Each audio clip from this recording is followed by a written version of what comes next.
Hello my dear students, कैसे हो तुम लोग? जबरदस्त, जिंदाबाद। तो क्या करोगे आज? सर पढ़ाई करेंगे। पढ़ाई करने के पहले पेन एंड पेपर लो और खुद रेडी रहो, ताकि हमारे साथ चलते रहो। साथ चलने में मजा है ना।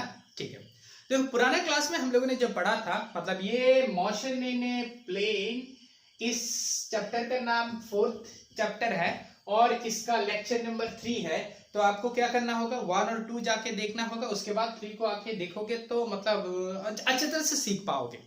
और एक चीज है, यहाँ पे मुझे एक स्टूडेंट ने क्वेश्चन किया था, सर एक्सियल वेक्टर अच्छी तरह से समझ में नहीं आया।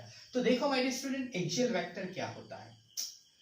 अरे मेरे भाई, मैंने किसी एक चीज को मेरे चारों ओर घुमा रहा हूं ऐसे, I am applying my force like this. तो अगर इसको ऐसे घुमाएंगे, लाइक स्क्रू ड्राइवर रखो, ऐसे घुमाओ तो क्या होगा, अंदर जाएगा। इसको ऐसे घुमा रहे हो ना, तो एक्सियल वेक्टर क्या होता है, एक्सिस बराबर उसका डायरेक्शन होता है। कौन सा एक्सिस? Axis of rotation. ये एक्सिस ऑफ रोटेशन है। तो तुम इसको ऐसे घुमाओगे ना, इफ यू घुमाइंग this then it will going inside, so this is the direction. मतलब किसी चीज को, अरे कल भी दिखाया था, आज भी दिखाऊंगा क्या? हाँ दिखा देता हूं। ये इसको ऐसे देख रहे हो ना, ऐसे ऐसे मारोगे, घुमाओगे, so you are applying the force through the circumference of this circle. So for this, इसको ऐसे घुमाओगे then it will go inside. So direction कैसे हो रहा है? फोर्स लगा रहे हो इधर, डायरेक्शन हो रहा है अंदर से। स्क्रू को घुमा रहे हो ऐसे, स्क्रू जा रहा है अंदर। स्क्रू को उल्टा घुमाओगे तो स्क्रू आ रहा है बाहर। तो यही है एक्सियल वेक्टर। मतलब उसका जहां फोर्स लगाया है वहां काम नहीं हो रहा है, उसका डायरेक्शन कौन दे रहा है? एक्सिस दे रहा है। कौन सा एक्सिस? Axis of rotation. ठीक है, हाँ। तो ये है एक्सियल वेक्टर। और एक ने पूछा था, सर ए डॉट बी, दो वेक्टर का डॉट प्रोडक्ट करेंगे तो ए बी कॉस थीटा क्यों होता है, साइन थीटा क्यों नहीं होता है? और दूसरा है ए क्रॉस बी अगर करेंगे तो ए बी साइन थीटा क्यों होता है, एन कैप। ठीक है, तो इसको अगर मैं समझाऊंगा तो ऐसे देखो, दो वेक्टर का एडिशन पहले समझ लेते हैं, उसके बाद हम लोग आके ये मल्टीप्लिकेशन दोनों समझेंगे। ये मैं डिटेल्स पढ़ाऊंगा, ये बहुत इंपॉर्टेंट और मजेदार चीज है कि A dot B equal to A B cos theta. अच्छा फिलहाल थोड़ा बहुत बोल देता हूं। ये हमारा एक वेक्टर है और ये हमारा दूसरा वेक्टर है। इन दोनों वेक्टर का बीच एंगल है थीटा, और ये हमने एक परपेंडिकुलर खींचा, तो ये क्या होगा, 90 हो जाएगा। और ये इसका नाम मान लो ए है, इसका नाम बी है। तो ये जो वेक्टर है ना, दिस वेक्टर का इफेक्ट को हम बोलते हैं कंपोनेंट ऑफ अ वेक्टर। मतलब तुम किसी चीज को यहां से ऐसे खींच रहे हो तो क्या होगा, वो ऊपर भी उठेगा, मतलब y डायरेक्शन में भी जाएगा, x डायरेक्शन में भी जाएगा। मतलब इस वेक्टर का दो इफेक्ट है, एक ऊपर में है, एक नीचे में है। सो इसी को बोलते हैं कंपोनेंट ऑफ अ वेक्टर। ये भी पढ़ना बाकी है। ठीक है, तो कंपोनेंट ऑफ अ वेक्टर ये होता है, जैसे मैं किसी चीज को रस्सी से बांधा और ऐसे खींच रहा हूं पर्टिकुलर एक एंगल देके, तो क्या होगा, वो ऑब्जेक्ट ऊपर भी उठेगा, इस डायरेक्शन में भी आएगा। इसीलिए ये इसको यहां पे बांध पे खींच रहे हो ना, तो ये ऊपर में भी उठेगा और इधर में भी। ऊपर में मतलब यहां से होके ऊपर में भी उठेगा ना, तो कुछ डिस्प्लेसमेंट ऊपर की ओर होगा और कुछ एक्स एक्सिस की ओर होगा। मतलब इसका फोर्स का इफेक्ट या इस वेक्टर का effect X axis and Y axis को सेपरेट करना, मतलब कंपोनेंट ऑफ अ वेक्टर। तुम अलग अलग कर रहे हो, ये हम लोग देखेंगे कंपोनेंट ऑफ अ वेक्टर। तो इस वेक्टर का इफेक्ट एक्स एक्सिस की ओर क्या होगा, एक्स एक्सिस की ओर होना है तो ये बेस है। सो हम लोग बेस को cos थीटा इक्वल टू क्या लिख सकते हैं, cos theta equal to base by hypotenuse. हमारा हाइपोटेनियस कितना है, a है। तो यहां पे हाइपोटेनियस अगर a है तो ये क्या होगा, base equal to a cos theta. मतलब इस ए का इफेक्ट इस डायरेक्शन में है ए cos थीटा, इस वेक्टर का इफेक्ट इस डायरेक्शन में क्या है ए cos थीटा। तो ये क्या बन गया आपका ए बी cos थीटा, और इसी को हम बोलते हैं dot product. So this is the definition of dot product. हमने प्रोडक्ट किया, क्या प्रोडक्ट किया, इस वेक्टर का कंपोनेंट को। कंपोनेंट मतलब क्या होता है इफेक्ट। इसको अगर ऐसे खींचेंगे ना सर, तो ये थोड़ा बहुत तो ऊपर भी उठेगा और इस डायरेक्शन में भी जाएगा। तो इसका इफेक्ट टुवर्ड्स बी क्या है ए cos थीटा। इन दोनों को मल्टीप्लाई करोगे तो ए बी cos थीटा होता है, और इसी को हम बोलते हैं डॉट प्रोडक्ट। इसी तरह क्रॉस प्रोडक्ट भी समझेंगे। फिलहाल के लिए इतना समझ लो, जब मैं डॉट प्रोडक्ट क्रॉस प्रोडक्ट पढ़ाऊंगा तो उससे पहले मैं कंपोनेंट ऑफ ए वेक्टर पढ़ाऊंगा, तो बहुत अच्छे तरह से समझ में आएगा कहानी को। ठीक है, तो आज का लेक्चर में हम क्या पढ़ेंगे सर? आज का लेक्चर में कुछ नहीं पढ़ेंगे, जस्ट हम लोग कहानी सुनेंगे। सर कहानी क्या है? आपका तो कहानी में ही रहता है फिजिक्स। हाँ, फिजिक्स को कहानी के जैसे सोचो तो मजा आएगा।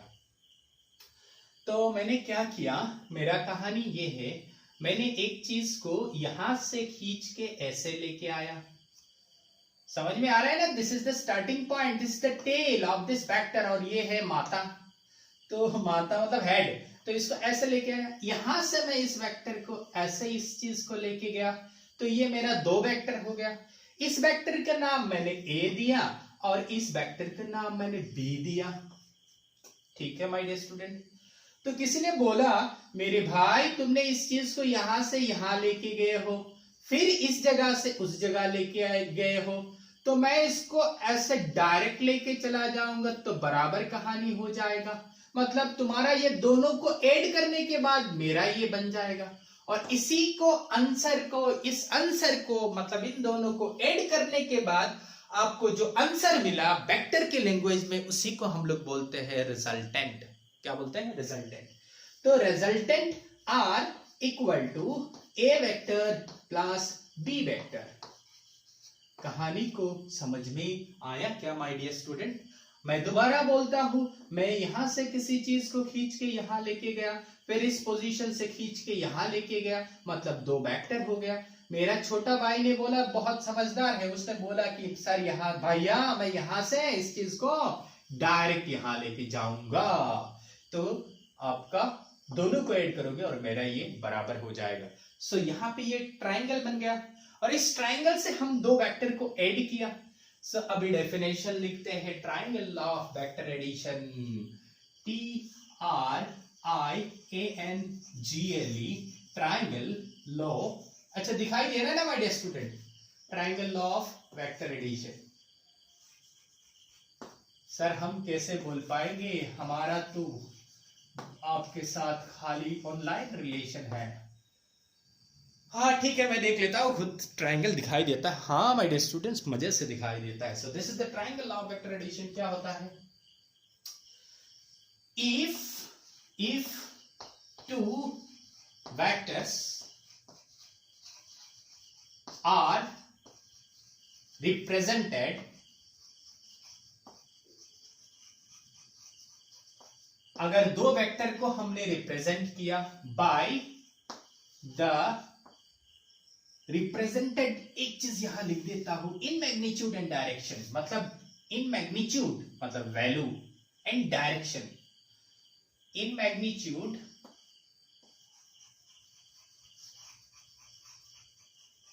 And direction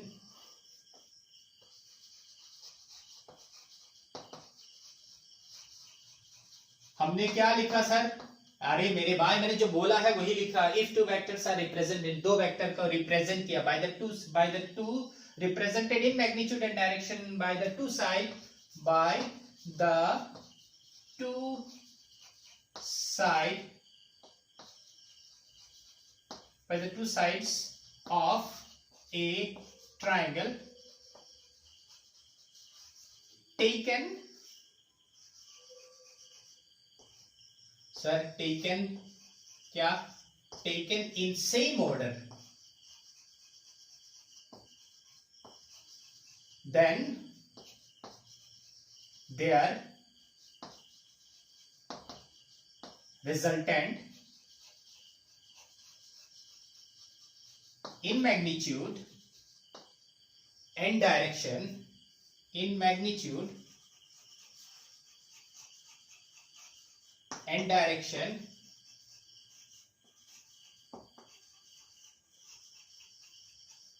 is represented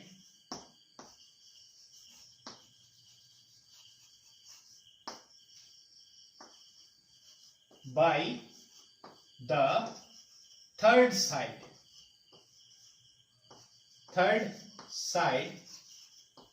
of that triangle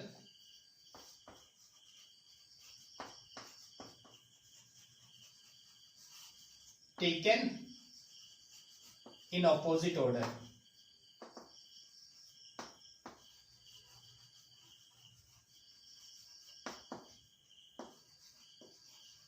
लिख लिया? हाँ, मेरे मुझसे भी जल्दी लिख लेते हो तुम लोग, ठीक है। मैंने क्या लिखा?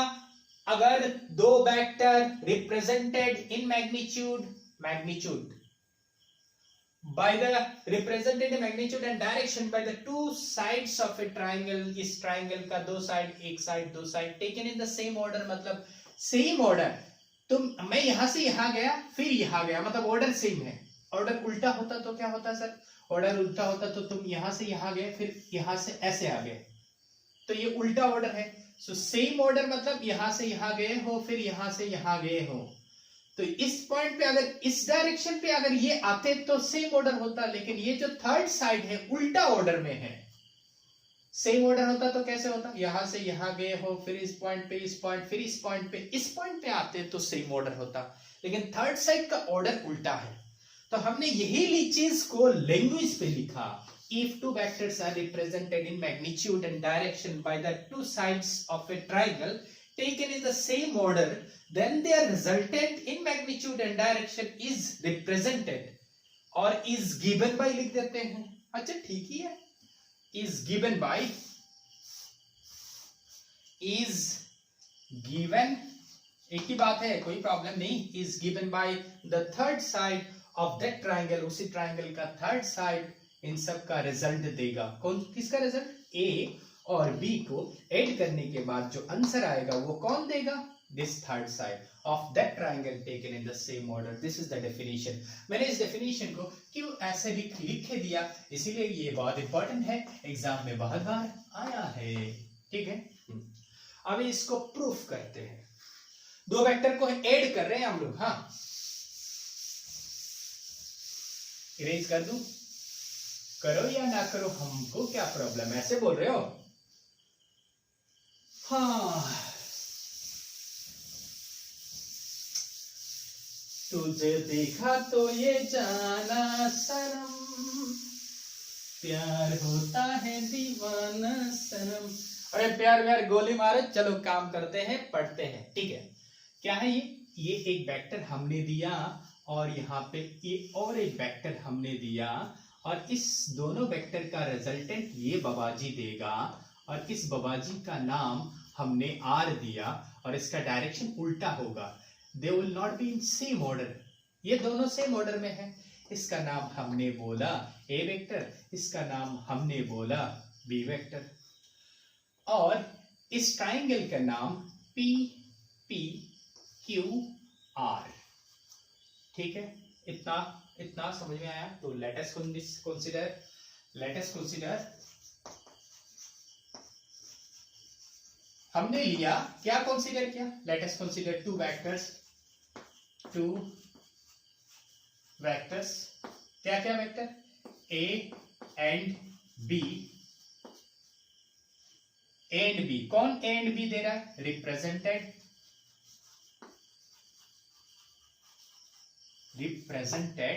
by PQ and RS, PQ and QR respectively,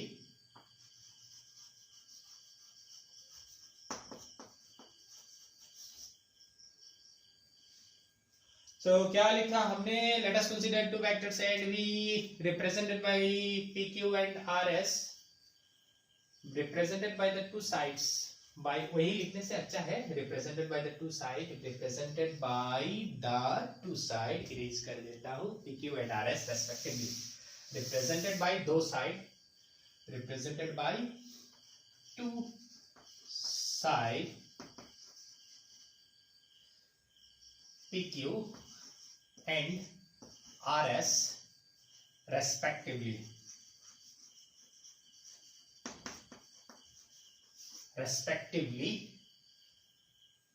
As shown, ये लिखे ना, सब कहानी को एकदम शॉर्ट कर देंगे. As shown in figure, as shown in figure, figure में जैसे दिए हैं वैसे, ठीक है. We have drawn, अच्छा, as shown in figure, then their resultant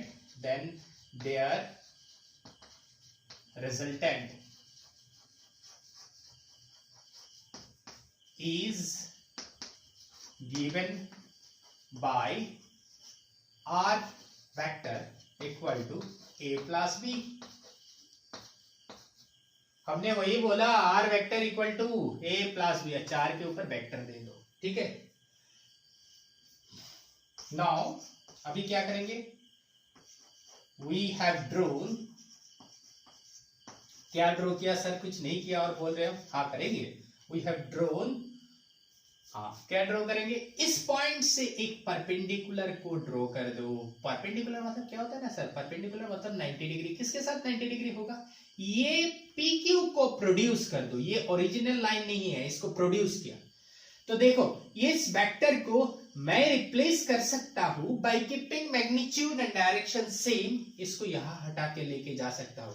अच्छा, समझ में नहीं आ रहा है? ये एक वेक्टर है, इस वेक्टर का मैग्नीट्यूड डायरेक्शन सेम रखो, इसको यहां लेके आ सकते हो. बट ध्यान रखना होगा, मैग्नीट्यूड एंड डायरेक्शन ये होता है वेक्टर रिप्लेसमेंट. ये क्या होता है? मैग्नीट्यूड एंड डायरेक्शन को सेम रखते हुए इस वेक्टर को मैं यहां लेके आया. वेक्टर मतलब तो समझ में आया और नहीं बोलेंगे.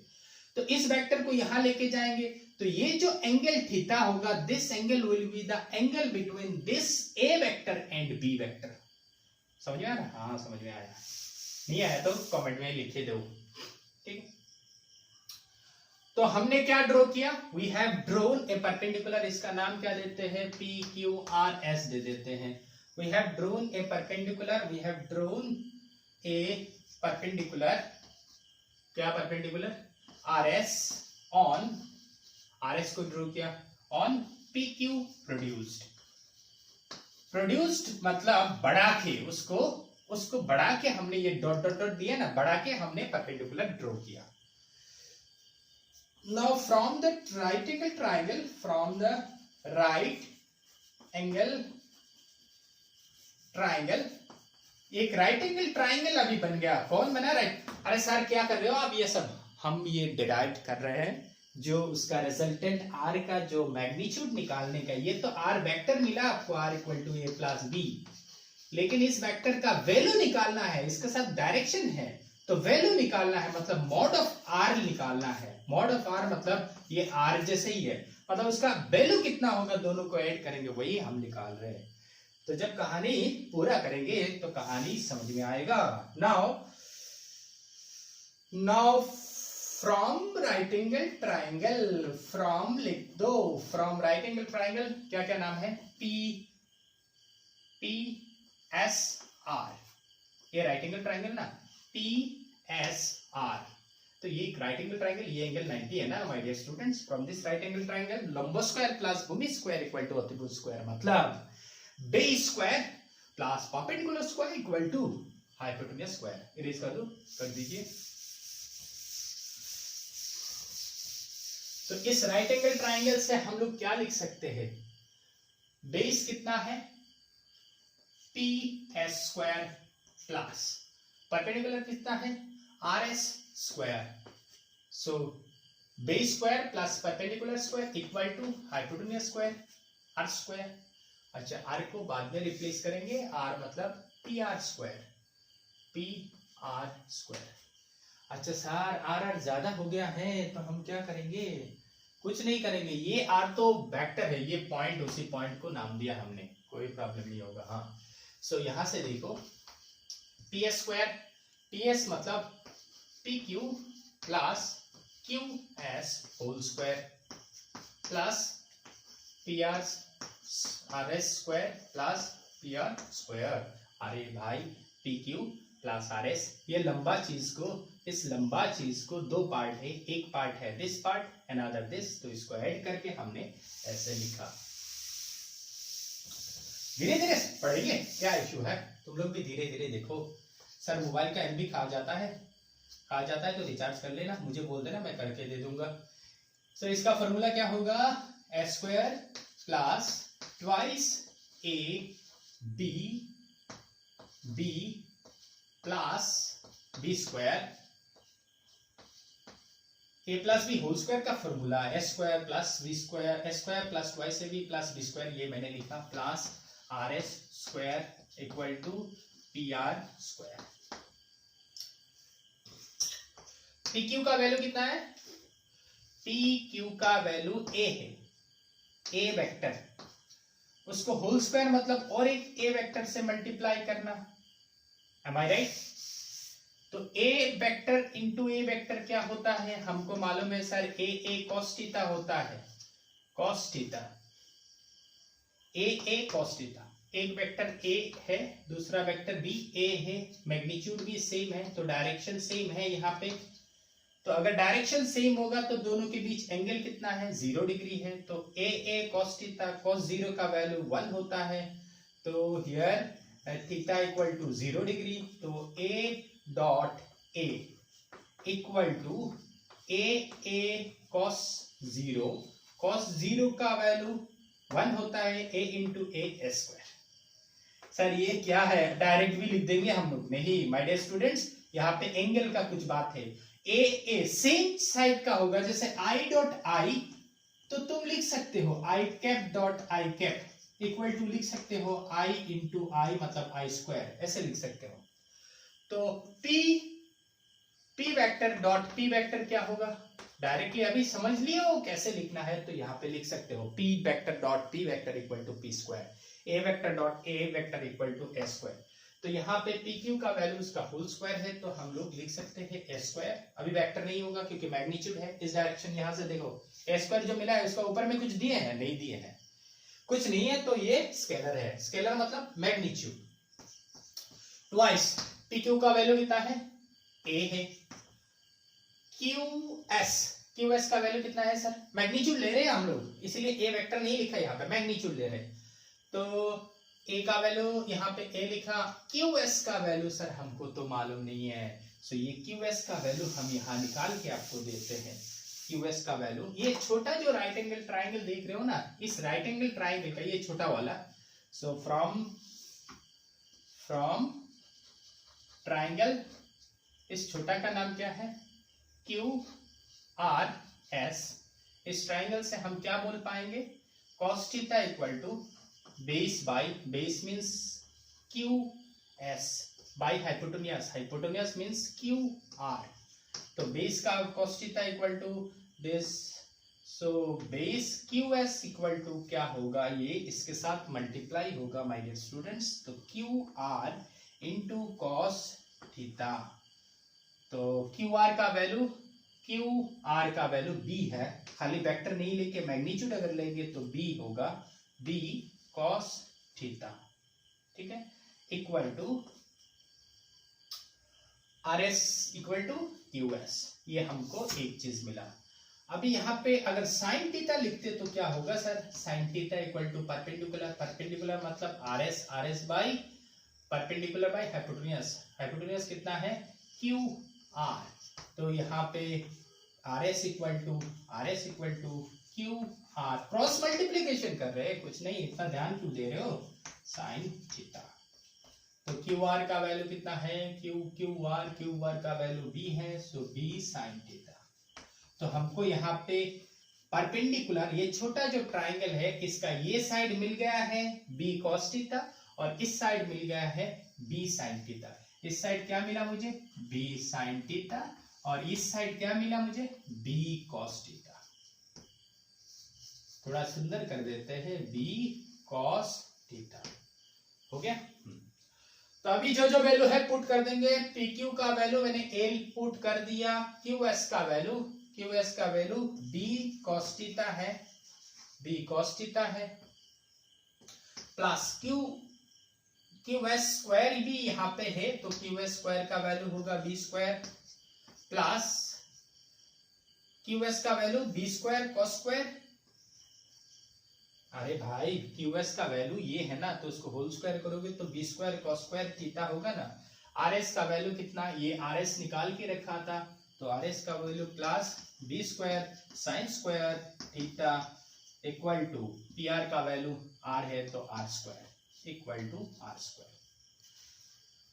तो यहाँ पे आर को सर इस साइड पे लेके आते हैं और उस साइड पे, इस साइड पे आर को लेके आ गया मैं, ये इक्वल टू है ना, आर को इस साइड में लेके आया तो इसको इस साइड में भेजेंगे तो क्या होगा A square plus twice A B cos theta plus B common लो तो बी स्क्वायर, कॉमन लेने के बाद आपके पास sine square theta plus cos square theta और इसका वैल्यू 1 होता है।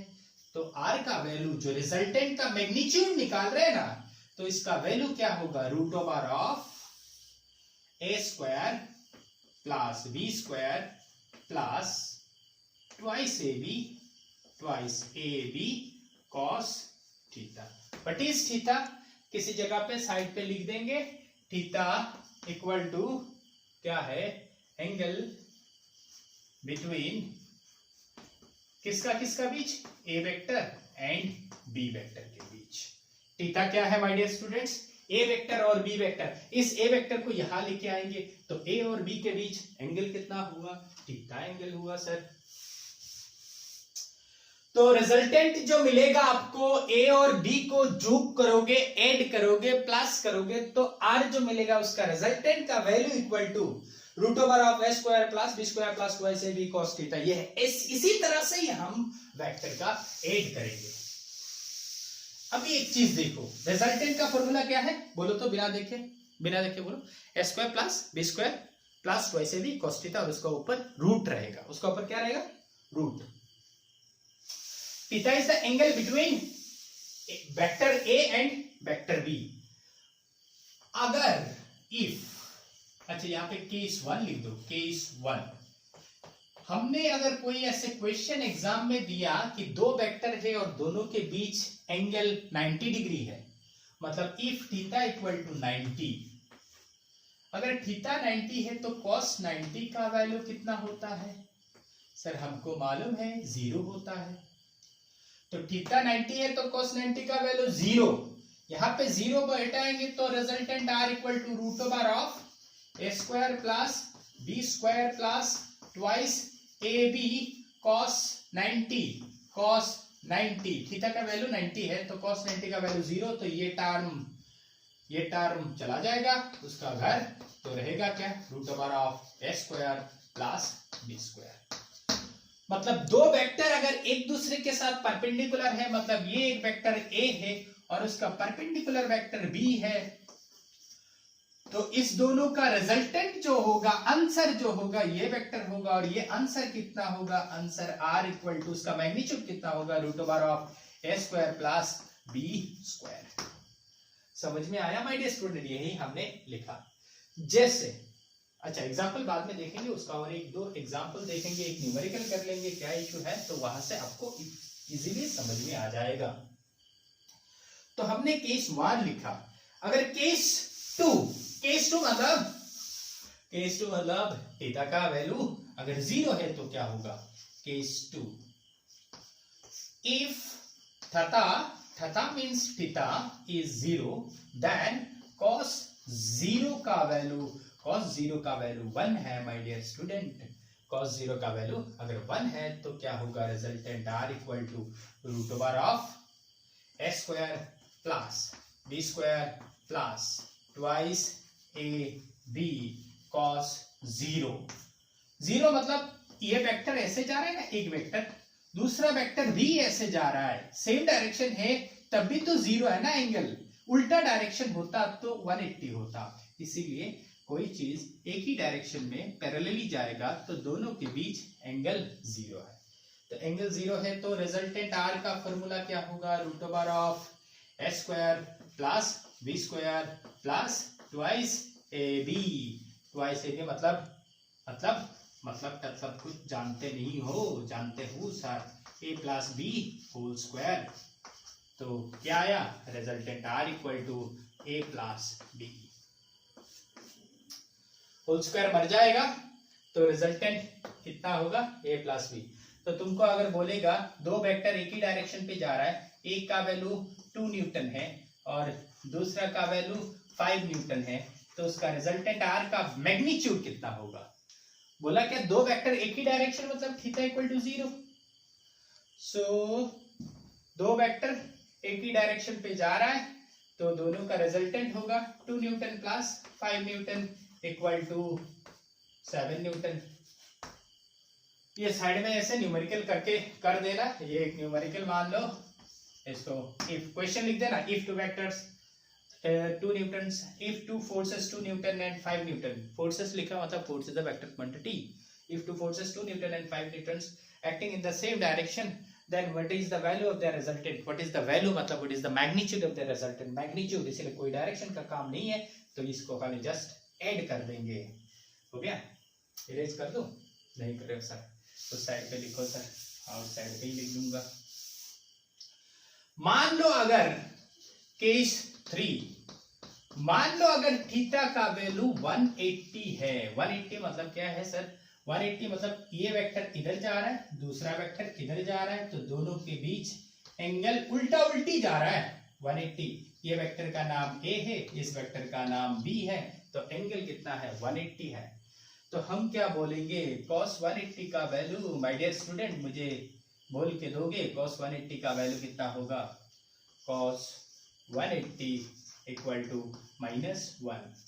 मैथ्स पे तुम लोग जानते हो -1 क्यों होता है, अगर समझ में नहीं आया कमेंट में लिखो, हम करके दे देंगे, ठीक है। cos 180, तो r इक्वल टू क्या होगा, इस जगह अगर 180 बैठाएंगे तो माइनस होगा तो ये माइनस यहाँ आएगा, माइनस आएगा, तो root over r equal to root over A square plus B square minus twice A B equal to r का वैल्यू क्या होगा, root over of a minus B whole square equal to a minus, sir इतना shortcut क्यों कर रहे हो, r equal to a minus B.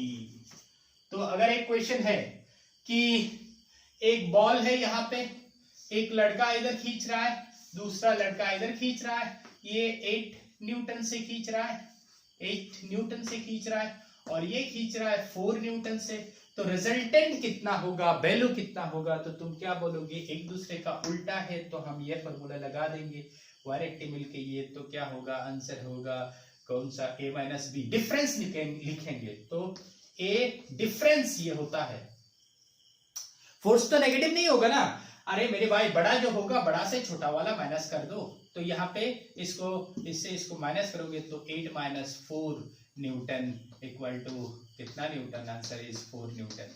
ये question लिखो, लिखे मुझे कॉपी में सुंदर करके देना, क्या लिखोगे, बोले 2 boy pull A ball in the 2 opposite direction with the force of 8 Newton and 4 Newton.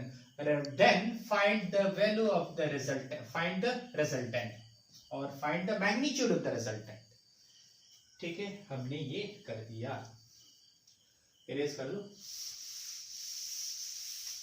एक चीज दिखाता हूं, एक वेक्टर है 3, एक वेक्टर का मैग्नीट्यूड, ए वेक्टर का मैग्नीट्यूड 3 है, मैग्नीट्यूड मतलब क्या है, value value value value value मतलब वेक्टर नहीं होगा, ये 3 है, और यहां से एक वेक्टर है, एक वेक्टर ऐसे है और परपेंडिकुलर है, और ये वेक्टर है 4, b इक्वल टू 4,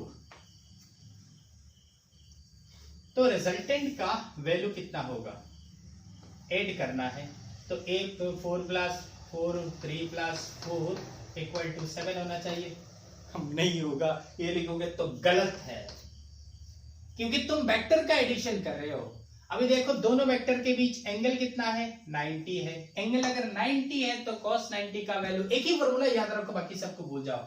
एक ही फॉर्मूला क्या है, r equal to root over of a square plus b square plus twice ab cos theta. क्या बोला मैंने, a square plus b square plus twice ab cos theta. अभी तुम figure में देखो थीटा का वैल्यू अगर 90 है तो 90 पुट करो, अगर 180 है तो 180 पुट करो, 0 है तो 0 पुट करो, आंसर आ जाएगा। यहाँ पे 90 है तो इसमें 90 पुट करेंगे तो 90 का वैल्यू 0 है, 0 को इसके साथ मल्टीप्लाई करेंगे तो 0 हो जाएगा। तो r का वैल्यू कितना होगा, root over of a square plus v square. r का वैल्यू मतलब मैग्नीट्यूड, मैं कल भी बोला था एक वेक्टर का दोनों साइड पे दो लाइन देंगे तो ये वेक्टर को खा जाएगा, डायरेक्शन नहीं देगा, खाली वैल्यू देगा, खाली मैग्नीट्यूड देगा, और खाली मैग्नीट्यूड का नाम होता है स्केलर। तो रूट ओवर ऑफ a का वैल्यू 3 स्क्वायर, b का value 4 square, 3 square plus 4 square कितना होता है माय डियर स्टूडेंट, ये 9 होता है, और ये कितना होता है 16। दोनों को ऐड करोगे तो r का value root over of 25, root over of 25 मतलब 5 है। तो देखो r का वैल्यू कितना आया, 5 आया, मतलब 3 प्लस 4 इक्वल टू 5 आया। सर क्या बोल रहे हो, क्यों बोल रहे हो, यहाँ पे मैं करके ही तो तुमको दिखाया हूं, ये 5 मैग्नीट्यूड है।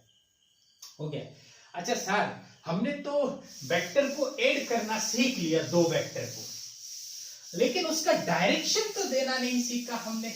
डायरेक्शन कैसे देते हैं, हमने मैग्नीट्यूड निकाला, r का जो वैल्यू है वो वैल्यू निकाला, बट हमने डायरेक्शन नहीं निकाला। सर डायरेक्शन निकाल के दीजिए।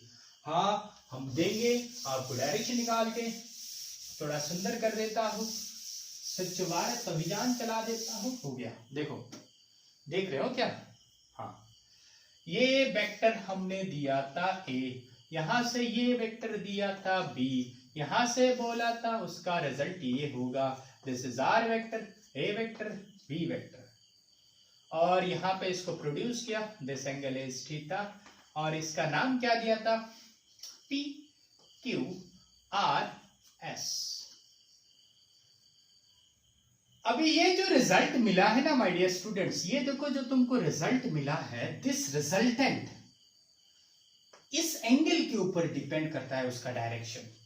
ये एंगल अगर बढ़ जाएगा तो इसका डायरेक्शन देखो चेंज हो रहा है। रिजल्टेंट का जो ए और बी को ऐड करोगे, फाइनली तुमको जो रिजल्ट मिलेगा, उस रिजल्ट का, उस आंसर का डायरेक्शन देना है।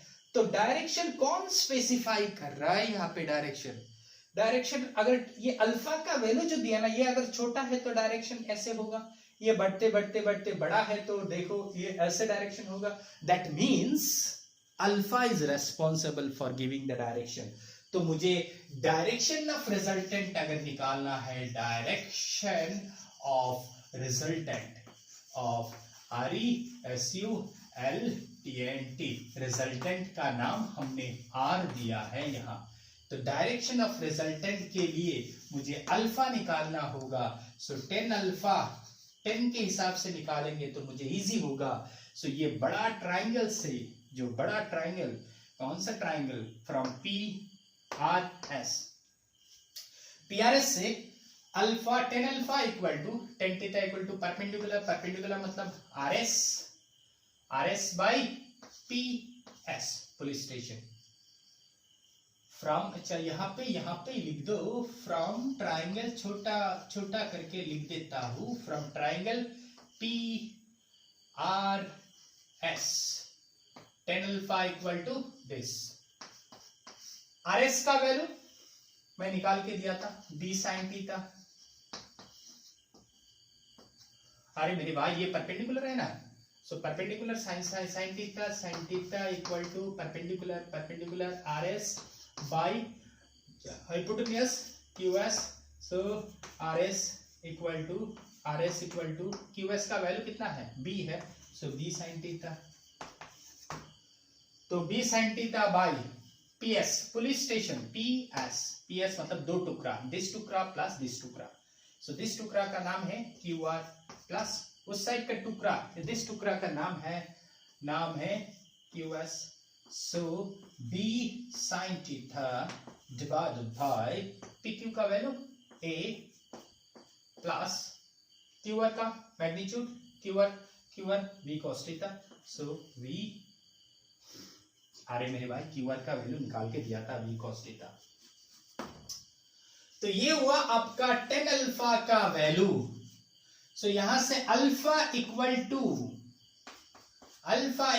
टू tan इनवर्स ऑफ, ये इस साइड में जाएगा तो tan इनवर्स हो जाएगा, tan inverse of b sin theta by, अभी बहुत सारे स्टूडेंट सोच रहे हैं ये क्या है, इनवर्स कैसे हुआ, हमारा तो एडवांस मैथ्स नहीं था। कोई प्रॉब्लम नहीं, एडवांस मैथ हो या ना हो। मैंने यहाँ पे बोला अल्फा अगर रहेगा तो इस साइड में जाएगा, वो नीचे जाएगा, नीचे जाने का इसको ऐसे लिखते हैं tan इनवर्स। अब समझ लो कहानी खत्म। tan inverse of this b sin theta by a plus b cos theta, b sin theta. So this gives alpha gives the direction. So for the direction this is, so नीचे यहाँ पे लिख देंगे this gives the direction of the resultant।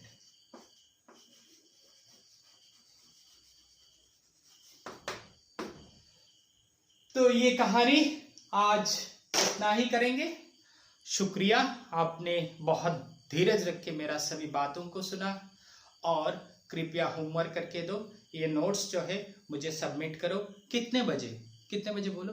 आज रात 12 बजे के पहले। Thank you very much.